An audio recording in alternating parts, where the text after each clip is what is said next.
kelompok kami akan menjelaskan mengenai tentang prinsip dasar sistem manajemen lingkungan, khususnya mengenai dokumen teknis RKL dan RPL. Pada kelompok kami ini terdiri dari saya sendiri, Hirjas nama saya, lalu ada Muhammad Iqbal, lalu ada Yedi Saputra Junior, dan ada Romauli Tiurma Huta Barat. Baik, yang pertama untuk rencana pengelolaan lingkungan hidup atau RKL itu merupakan rencana tindak lanjut untuk mengelola dampak penting yang ditimbulkan oleh aktivitas proyek. Sedangkan untuk rencana pemantauan lingkungan hidup atau RPL merupakan piranti untuk memantau hasil pengelolaan lingkungan tersebut. Jadi dengan adanya RKL dan RPL ini, maka setiap dampak penting yang ditimbulkan oleh kegiatan dapat terkendali dan terendam hingga tidak berkembang menjadi isu lingkungan regional, nasional, atau bahkan menjadi isu lingkungan internasional. Selanjutnya, untuk maksud penyusunan RKL dan RPL ini adalah mengendalikan dampak penting agar sesuai dengan norma, standar, prosedur, dan kriteria yang berlaku. Oleh karena itu, sesuai dengan maksud penyusunan RKL dan RPL, maka tujuan penyusunan rencana pengelolaan dan pemantauan lingkungan hidup tersebut adalah sebagai berikut. Jadi yang pertama ini memastikan bahwa rencana kegiatan pengusahaan panas bumi mengikuti ketentuan pembangunan berwawasan lingkungan.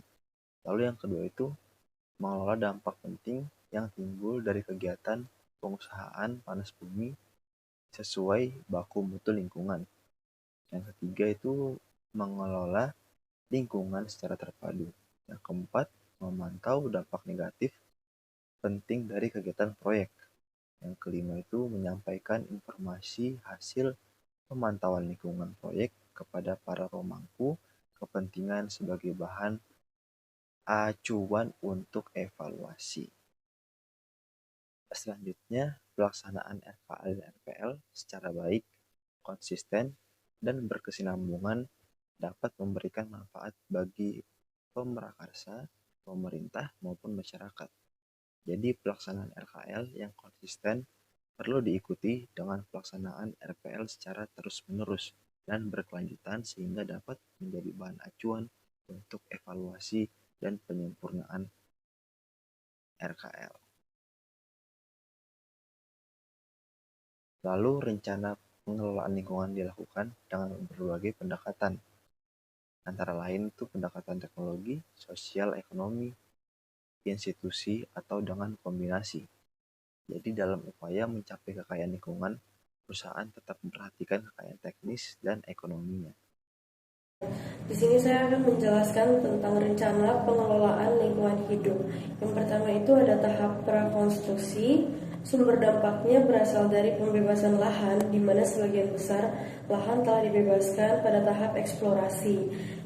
Selanjutnya, bentuk pengelolaan lingkungan hidup. Program pengelolaan lingkungan hidup yang perlu diterapkan untuk mencegah atau menanggulangi dampak yang akan terjadi, diantaranya 1. Meminimalkan area terbuka tanpa vegetasi. Yang kedua, membuka lahan secara bertahap sesuai dengan rencana kegiatan. Yang ketiga, merelokasi keberadaan flora yang dilindungi yang berada di sekitar tapak proyek. Yang selanjutnya ada tahap konstruksi.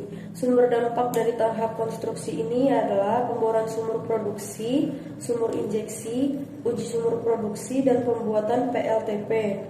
Selanjutnya ada bentuk pengelolaan lingkungan hidup. Bentuk pengelolaan lingkungan hidup ini terjadi melalui pendekatan teknologi, yaitu pekerja yang bekerja di sekitar lokasi sumur harus dilengkapi dengan perlengkapan keselamatan kerja. Yang selanjutnya adalah pemasangan tanda-tanda keselamatan kerja dan lindungan lingkungan atau K3LL sesuai dengan SOP. Komponen biologi, flora dan fauna darat, ada sumber dampaknya yaitu penyiapan lahan, dan ada bentuk pengelolaan lingkungan hidup yaitu meminimalkan area terbuka tanpa vegetasi dan membuka jalan secara bertahap sesuai dengan rencana kegiatan, dan juga melarang adanya kegiatan perburuan dan penangkapan satwa serta pengambilan flora yang dilindungi. Yang terakhir ada penghijauan daerah kegiatan dengan menggunakan jenis-jenis tumbuhan yang menjadi sumber pakan satwa. Tahap operasi, komponen fisik kimia, sumber dampak, pemboran sumur produksi, sumur injeksi, uji sumur produksi dan emisi serta dispersi dari stack cooling tower saat operasi PLTP. Ada juga bentuk pengelolaan lingkungan hidup. Program pengelolaan lingkungan hidup yang perlu diterapkan untuk mencegah atau menanggulangi, yaitu yang pertama, mengamankan lokasi sumur dan membatasi zona aman untuk penduduk sekitar. Yang kedua, pada lokasi uji produksi akan dipasang alat sistem pemantau H2S. Yang ketiga, pada musim kemarau menyirami jalan secara teratur. Tahap pasca operasi, erosi dan sedimentasi. Ada sumber dampaknya yaitu rehabilitasi atau revegetasi lahan. Dan ada bentuk pengelolaan lingkungan hidup. Program pengelolaan lingkungan hidup yang perlu diterapkan untuk mencegah atau menanggulangi dampak yang akan terjadi melalui pendekatan teknologi diantaranya. Yang pertama, mengendalikan erosi secara teknis dan vegetatif. Misalnya, melakukan penanaman pohon tegak lurus aliran atau sejajar kontur.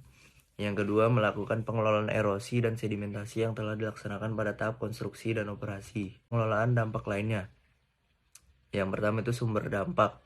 Sumur-sumur bot, sumur pit, sumur-sumur produksi selama uji produksi itu yang berpotensi menghasilkan limbah bahan berbahaya beracun yaitu B3 maupun non B3. Dan yang kedua ada bentuk pengelolaan lingkungan hidup. Program pengelolaan lingkungan yang perlu diterapkan untuk mencegah atau menanggulangi. Yang pertama itu ada limbah padat dosmetik, membuang limbah padat di TPA atau tempat pembuangan air. Yang kedua ada limbah cair, mengelola limbah cair domestik dari seluruh aktivitas di wilayah proyek di instalasi pengelolaan limbah cair domestik. Kondensat dan brine yang dihasilkan selama uji produksi dan operasional PLTP akan diinjeksikan ke dalam sumur reinjeksi. Membangun sumpit yang dilapisi lapisan kedap air. Air yang dikumpulkan digunakan di proses pengeboran sebagai komponen lumpur bor, lalu dikembalikan ke dalam sumur. Yang ketiga ada limbah B3, yaitu serpian-serpian di dalam lumpur bor ditampung di dalam sumpit. Lumpur bor airnya ditampung di dalam sumpit, menetralkan air, aki dan menyimpan aki. Let exit batteries, bekas dengan aman.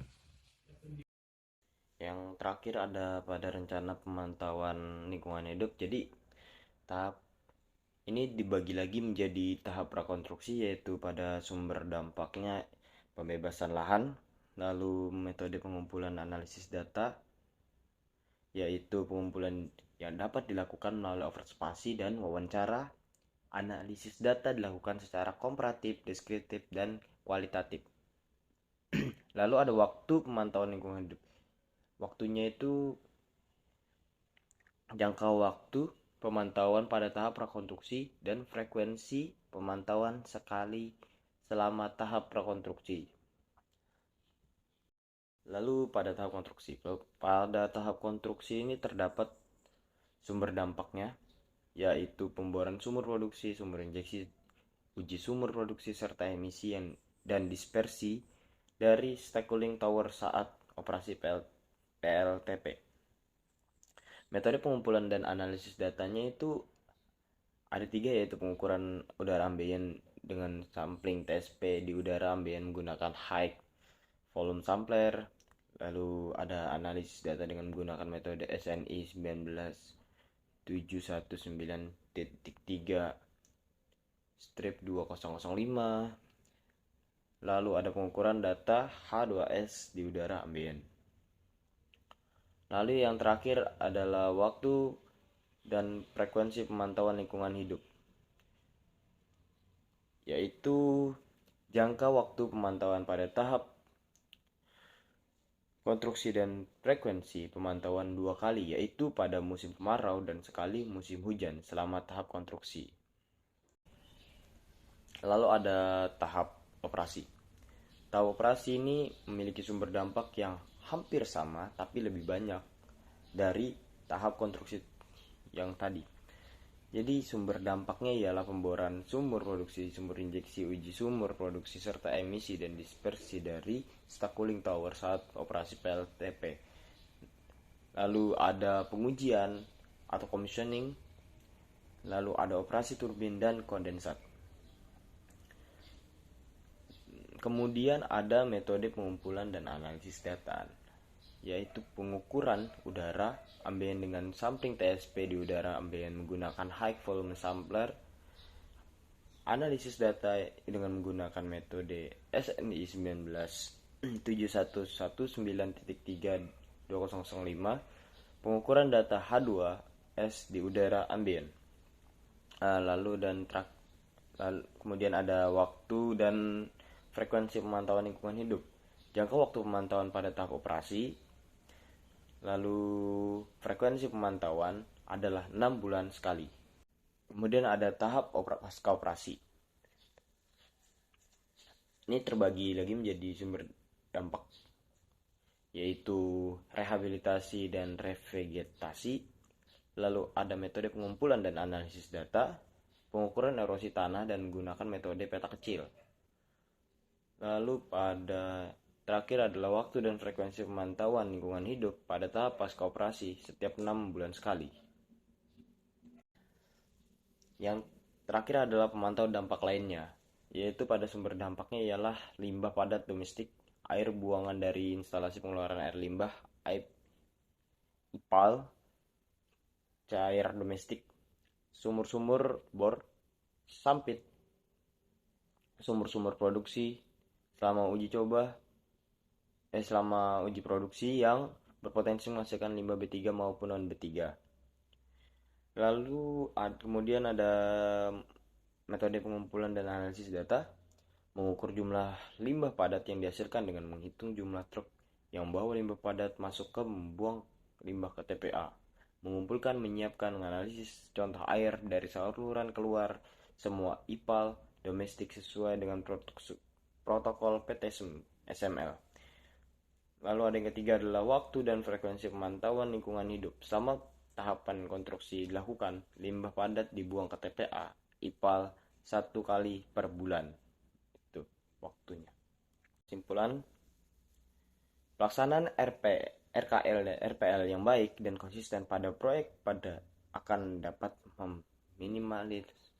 minimalkan kerugian terhadap manusia, peralatan, material, proses produksi, dan lingkungan hidup. Pelaksanaan RKL RPL juga dimaksudkan untuk menekan pentingnya menjalin keselarasan hubungan antara proyek dengan lingkungan sosial masyarakat di sekitar pemerintahan berkewajiban menyediakan kualitas lingkungan hidup yang dapat memberikan keamanan dan kenyamanan bagi kehidupan masyarakatnya. Namun, pemerintah juga harus menyelenggarakan pembangunan yang dibutuhkan dan bermanfaat bagi kehidupan masyarakat. Oleh karena itu, dengan pelaksanaan RKL RPL yang baik dan konsisten, secara terus-menerus dapat memberikan manfaat bagi pemerintah. Pelaksanaan RKL secara baik, konsisten, dan kesinambungan akan memberikan manfaat bagi masyarakat. Sekian hasil presentasi kami. Mohon maaf bila ada kata yang salah, mohon dimaafkan. Wabillahi taufiq wal hidayah. Wassalamualaikum warahmatullahi wabarakatuh.